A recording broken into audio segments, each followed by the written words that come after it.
చూడటానికి milk boy లా ఉంటాడు, milk boy కాదు, శత్రువులకి కావులకి బాయ్. ఇటువంటి నాయకులు రాష్ట్రానికి అవసరం అని చెప్పి జగన్మోహన్ గారికి ఎవరు మాలాంటి కుర్రోళ్ళకి నేను కూడా కుర్రోడైనా నూతన అధ్యక్షుడినందుకు సెల్ఫ్ చైర్మన్ జగన్ గారు ధన్యవాదాలు. ఈ రాష్ట్రంలో ఎక్కడ విశాఖపట్నానికి పోయినప్పుడు ఈ మంది నేను ఇవన్నీ కూడా మీకు ఎందుకు చెప్తున్నా, ఎందుకు వివరిస్తున్నా, రాష్ట్రం అంతా ఎందుకు పర్యటించి ఈ విషయాలన్నీ చెప్తానంటే తెలుగుదేశం వల్ల వేరే పని లేదు. పొద్దున్నే 6 గంటలకు లేస్తారు, ఫ్రెష్ రెడీ అవుతారు, వైట్ అండ్ వైట్ గుడ్డలు వేసుకుంటారు. ఇంట్లో భార్య పిల్లలందరూ ఏమనుకుంటున్నారు, ఏంద్రా మా వాడు ఈ రేంజ్ లో రెడీ అయినాడు, ఏమన్నా ఉద్యోగానికి పోతాడా లేకుంటే ఏమన్నా వ్యాపారం చేస్తాడా అని అనుకుంటే ఏం చేయడం లేదు. టీ బంకులు కాడ కూర్చొని వైసీపీ రాదు, జగన్ రాదు, ఈ టీ బంకుల కాడ కూర్చొని చేసే ప్రచారం తప్ప మన రాష్ట్రంలో వేరే ఏం జరగడం లే. ఈ మాట కూడా మీకు ఎందుకు చెప్తానా అంటే వైసీపీ రాదు రాదు రాదు అనే వానికి నేను చెప్పే సమాధానం ఏమరా అంటే 2,50,000 కోట్ల రూపాయలు ప్రజల అకౌంట్ లో వేసిన జగన్మోహన్ రెడ్డి రాకుంటే ఏ దేశంలో చంద్రబాబు నాయుడు వస్తారో ఒక్కసారి ఆలోచన చేయండి సార్. నీరు చెట్టు కార్యక్రమం పెట్టి దోచుకునేయడం చంద్రబాబు వస్తాడా, జన్మభూమి కమిటీలు అని చెప్పి పెట్టి పీడించినందుకు చంద్రబాబు వస్తాడా, దొంగలపై దండయాత్ర చేసేందుకు చంద్రబాబు వస్తాడా, అమరావతి అని పేరు పెట్టి లక్షల కోట్లు దోచుకునేందుకు చంద్రబాబు వస్తాడా? ఎందుకు చంద్రబాబు నువ్వు వచ్చి ఏం చేస్తావు చంద్రబాబు అంటే, నా ఫ్రెండ్ది ఒక గాజు గ్లాస్ ఉంది,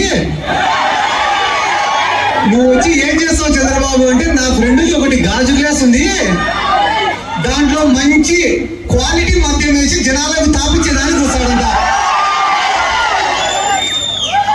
నేను చెప్పుకుంటే పోతే కదా నేను ఏదో మా సార్ను మా వైఎస్ఆర్ కాంగ్రెస్ పార్టీను పొగడాలని చెప్పి నేను చెప్పడంలే. నేను మొన్ననే ఒక ఊరికి పోయినా, ఏమన్నా మీ గ్రామంలో ఏం అభివృద్ధి చెందింది అంటే రెండు సచివాలయాలు అంటే 2 పంచాయతీలు ఉంది గ్రామంలో. పోయి అడిగినా 2 సచివాలయాలు, 2 ఆర్బీకేలు, 2 హెల్త్ సెంటర్లు, ఒక మినీ గోడౌను, 300 మందికి ఇంటి పట్టాలు, నాడు నేడు కింద స్కూలు, ఒక ఎక్స్ట్రా క్లాస్ రూము, ఎన్ఆర్ఈజిఎస్ కింద వర్కులు, గడప గడప కింద వర్కులు, ఎంపీపీ ల్యాడ్స్, ఎంపీ ల్యాడ్స్, కొందరు సర్పంచ్ నిధులు, ఇవి కాకుండా 27 కోట్లు సంక్షేమాలు. నేను చెప్పిన ఒక గ్రామం కదనే, ఇటువంటి గ్రామ పంచాయతీలు రాష్ట్ర వ్యాప్తంగా 15,000 ఉన్నాయి. ప్రతి గ్రామ పంచాయతీకి ఇదే రకమైన అభివృద్ధి సంక్షేమం జరిగింది. ఇట్లాంటి ముఖ్యమంత్రి ప్రపంచంలో ఎక్కడైనా ఉండాలంటే వాళ్ళకే ఓటేయండి, మేమైతే అడగం.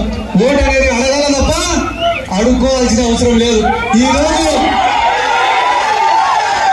ఈరోజు నిన్ననే మా ఊర్లో కూడా నేను పోయినా అన్న, మా ఊర్లో పోయేటప్పటికి తెలుగుదేశం వాళ్ళ బ్యానర్లు బాగా కట్టినారు, పెద్ద పెద్దవి. నేను అడిగినా వెంటనే ఏతరా వీడి ఇట్ట కట్టినారు బ్యానర్, పెద్ద పెద్దవి కట్టినారు, ఏంటి రా వీడి ఇట్ట కట్టినారు అని అడిగినా. అడిగితే ఆ తెలుగుదేశం వానికి సర్వే వాళ్ళు చెప్పినారంట, ఒరే నిన్ను ఈ పార్లమెంట్ లో ఎవడు కనీసం కనుక్కొని కూడా కనుక్కుంటారా, నువ్వు ఎవడనేది ఈ పార్లమెంట్ లో ఎవడు గుర్తు కూడా పట్టడం లేదా, కనీసం బ్యానర్లోనే రా నిన్ను గుర్తుపడతారంటే బ్యానర్లు వేసినాడు. వాడు బ్యానర్లు వేసిన తర్వాత మళ్ళా ఒకరోజు జనాల్లోకి వచ్చినాడు. జనాల్లోకి వచ్చినప్పుడు జనాలు కనుక్కోవడం లేదంట. ఇప్పుడు ఏమైందిరా ఎందుకు కనుక్కోవడం లేదంటే బ్యానర్ ఏమో చాలా పెద్దగా ఉంది, వాడేమో అంతే ఉండేవాడు. మేము బ్యానర్ చూసి వాడు ఎంత పొడుగు ఎంత వయసు అలా ఉంటే ఏమీ లేదు, సరిగే లేదు కదా నాన్న. అట్లా తెలుగుదేశం వాడు చేసే తప్పుడు ప్రచారాలు, ఈడ ఇన్ని గొప్ప కార్యక్రమాలు జగన్మోహన్ రెడ్డి గారు చేస్తుంటే మెడికల్ కాలేజీలో పక్క, పోర్ట్ లో పక్క, ఫిషింగ్ హార్బర్ లో పక్క, ఇండస్ట్రీస్ లో పక్క ఇన్ని గొప్ప కార్యక్రమాలు చేస్తా అంటే మీడియా వాళ్ళు మాత్రం 2 వేస్తారు. బీజేపీ, టీడీపీ, జనసేన కలిసిపోయినాయంట. షర్మిల పోయి కాంగ్రెస్ లో చేరిందంట. ప్రజలకు ఉపయోగపడేది చెప్పారా అంటే వ్యక్తిగతంగా మాత్రమే చెప్తారు వీళ్ళు. కాబట్టి ఆలోచించుకోండి, యువకులు అనే వాళ్ళు ఆలోచించి నిర్ణయం తీసుకోండి. మనందరి జీవితాన్ని మార్చిన జగన్మోహన్ రెడ్డి కావాలా, అబద్ధాలు చెప్పి మాటలు చెప్పి మోసం చేసే చంద్రబాబు కావాలని. సామాజిక సాధికార బస్సు యాత్ర అని చెప్పి రాష్ట్రమంతా మన పార్టీకి సంబంధించిన బీసీలు, ఎస్సీలు, మైనారిటీలు తిరుగుతుంటేనే వేల మంది జనాలు వస్తున్నారా ఆ మీటింగ్లకి. ఇంకో 15 రోజులు టైం, ఆ తర్వాత దిగుతాడు జగన్మోహన్ రెడ్డి. ఆ తర్వాత వచ్చే స్పందన చూసిన తర్వాతనే మాట్లాడుతున్నాం. నేను కూడా ఎందుకు మా శివన్న పిలిచిన ప్రతిసారి ఆలోచన చేయకుండా వస్తా అంటే నా మనసుకు దగ్గరైన వ్యక్తి. నేను కొంతమందిని అనుకుంటా, ఏమని అనుకుంటా, మా కర్నూలు హఫీజ్ అన్న గాని, లేకుంటే మచిలీపట్నంలో పేర్ని గిట్టు గాని, మా శివన్న గాని, అంటే నేను వైఎస్ఆర్ కాంగ్రెస్ పార్టీలో ఉంటా, జగన్ సార్ అభిమాని కాబట్టి 175 గెలిచాలని కోరుకుంటా. కానీ దాంట్లో కూడా ముఖ్యంగా మీలాంటి వాళ్ళు గెలిచాలని కోరుకుంటాను. నియోజకవర్గం భారీ మెజార్టీతో గెలిచాలని నేను ఎట్లయితే కోరుకుంటానో అంతే మనస్ఫూర్తిగా ఎటువంటి కల్మషం లేకుండా ఆ దేవుడిని ప్రార్థిస్తానన్నా మీరు భారీ మెజార్టీతో గెలిచాలని